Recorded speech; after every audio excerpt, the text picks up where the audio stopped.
Oh, hi. All right. So first things first, name and title. Lisa Leiterman, Executive Director.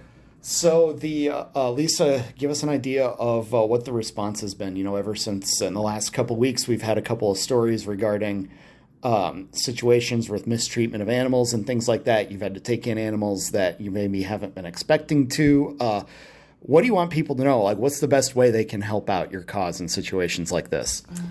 So right now we're just really going through a lot of supplies. As you can imagine, when the shelter is full, we're scooping a lot of poop, we're feeding a lot of mouths.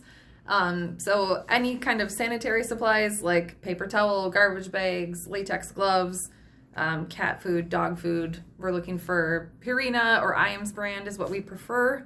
And just patience as we kind of navigate this system or this situation, we do think we're going to be opening up dog surrenders after we get through the holiday. So in addition to, the situation you just mentioned, we had a litter of 10 puppies. That's an extra work. Kind of all these things are happening at one time. But the majority of those puppies have found homes, and we're kind of feeling like we can breathe again in the dog kennels, and the dogs are feeling that way too. So we're on the up and up, but just patience as we get through it. Right, because situations like this, obviously, it's not something anybody wants to see, period. But when you guys get called in and have to navigate that, that's on top of everything else that you're already dealing with, right? Right. Thank you. Yes, that's maybe the missing part that people don't think about sometimes. We're not. Yes, we've did a slowdown on our surrenders, but we're still taking strays. We're still doing adoptions. We're still answering the phones. We're still, we're still doing the same amount of work. So we know that's part of it too. I mean, we know that that's what we're here for, and those situations are going to come up. But it definitely, it's stressful. So what do you, again, besides the helping out, dropping off the food, things like that, what are the other ways that people can help when in situations like this arise or just, because it's Tuesday? I guess you could say. Yeah. So adopting, when the shelter is full, we need kennel space. If you're considering adoption, now's the time to do it. Anytime is the time to do it. But, when these situations present themselves and it's more of an emergency type situation, we've definitely had people be motivated. Like, hey, I've been thinking about it. But like, wow, now is the time to do it. Sharing our posts of adoptables, when we have news segments, things like this. Getting the stories out there, being visible in the community is what we think is really important. So help us do that.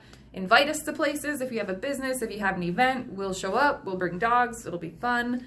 Volunteering, even just coming in, attending one of our events, seeing what's going on, just being a part of, what we're doing so you can help us share it in the community. And then as far as space goes, how are you doing right now? You said you've been full, and obviously your goal is to kind of work yourself out of a job, but I don't think that's we're a long way from that happening, right? Right. No, COVID taught us that we are essential workers, so we're going to be here.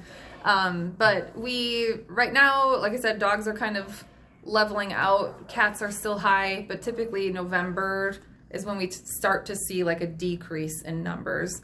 So typically from May to November, we average an intake of 100 animals per month. And, obviously animals are going out at that time too. But that tipping point is usually November, and then we start to kind of stagger a little bit. So we're halfway through November. Hopefully that comes soon. Anything else you want people to know? Maybe they're considering donating. I know you mentioned some of the items that you need. I'm guessing cash is always just a good option too, right? Oh, yeah. I mean, cash is great. When we do put out specific supply requests, it is super helpful for you to actually get those supplies, whether it's Amazon or drop them off. We typically don't have the bandwidth to be running to the store every time we need something. So those are huge helps. We do try to be very specific in what we need so people can feel like they are making a difference, and they are. And yeah, showing up for us like you guys always do. We really appreciate it. All right. Awesome. Thanks. Appreciate it. Yeah.